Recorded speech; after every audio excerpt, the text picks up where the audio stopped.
G'day, I'm the eccentric electrician. Today I'm doing a video review of a fountain pen. This is my first video review and I hope you will enjoy it.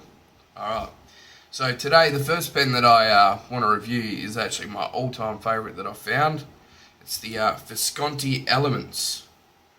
Now, this is a great pen. I've had this for a couple of months at least now, and I just love it. You know, there's not a single thing about this pen that I just don't like. Alright, so here it is. This is the Fire version. As you can see, it's red and white. You've got your gold trim. You got the typical Visconti clip with the spring. You know, people complain about this clip not being very good at holding on, and I would have to agree a little bit, but you know, providing you don't turn yourself upside down or put it in a jacket that you then throw around, I found you're pretty good. I tend to keep mine in a little pen slip like this, which then stays in my pocket with my wallet. That way it doesn't fall out by accident.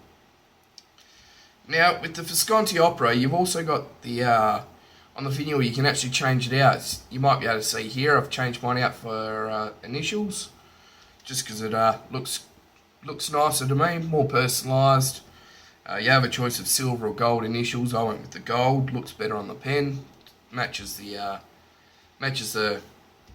trim, as you can see. Now, it's a cartridge converter. As you can see, it comes with this beautiful cartridge. I reckon it's quite nice, easy to take apart, to clean, to put grease on. So it's quite a nice setup. Now, the real wonderful piece of this pen is this nib.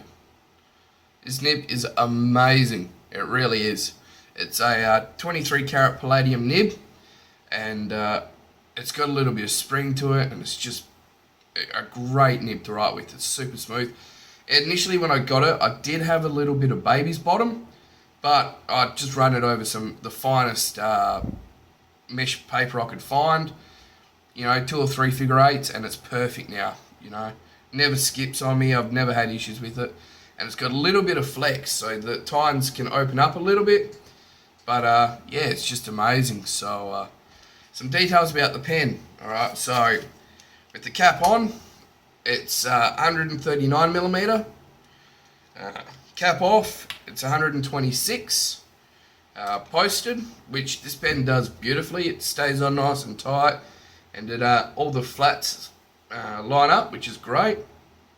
It is 165 mil.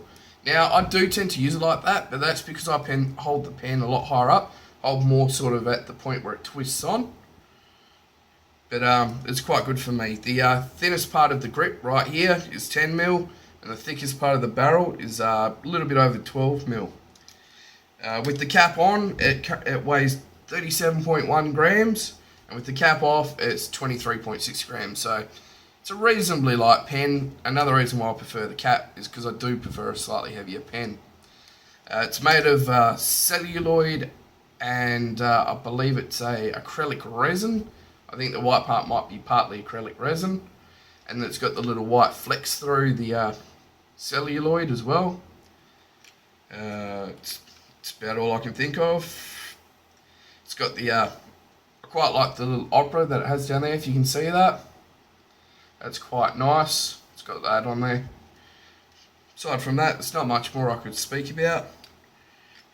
Just a great pen. Oh, the mechanism is the half twist clip mechanism, where you only need a quarter turn to actually unclip it. That's great as well. It holds it on nice and secure and easy to get on and off. So yeah, alright, I'll do a writing sample. Alright, so this is a writing sample. Rhodia line paper for the Visconti Opera Elements, and it's the Fire version with a medium nib. I'm currently using J. Rabon Lier Savage.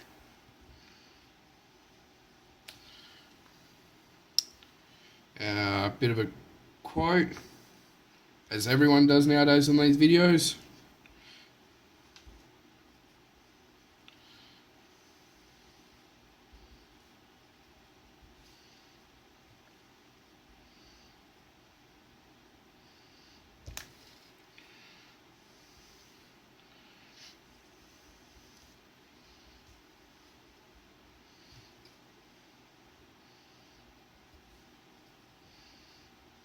Oops. Forgive my little mistakes there.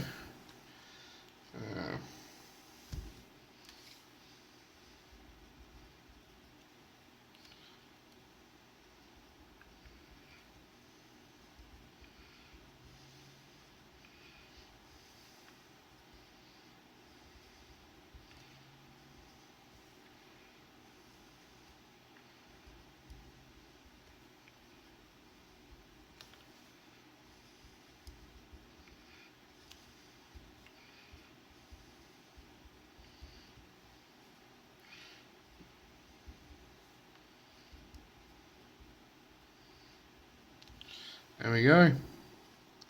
Yeah, I admit my handwriting's not the best, but hey, it's good enough for a review, eh? Bit of quick stuff here.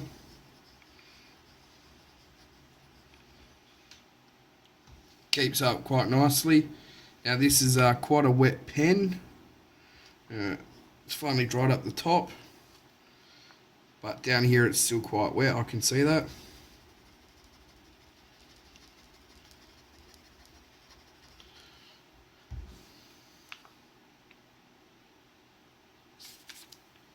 As you can see, it's quite a wet pen, but I like that. It brings out the shading. Now, where this pen really comes into its own is in the flex as well, and the bit of bounce that you get out of this pen. So I'll just demonstrate that.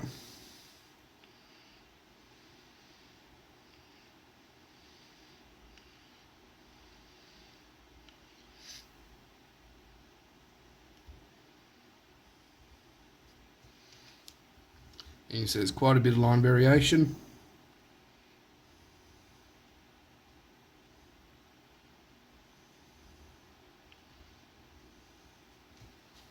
Now, if you wanted to take full advantage of this, I'd probably recommend buying the extra fine or the fine nib.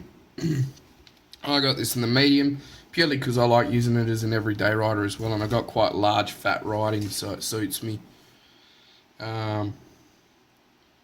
So, yeah, the immortal words of Porky Big, that's all, folks.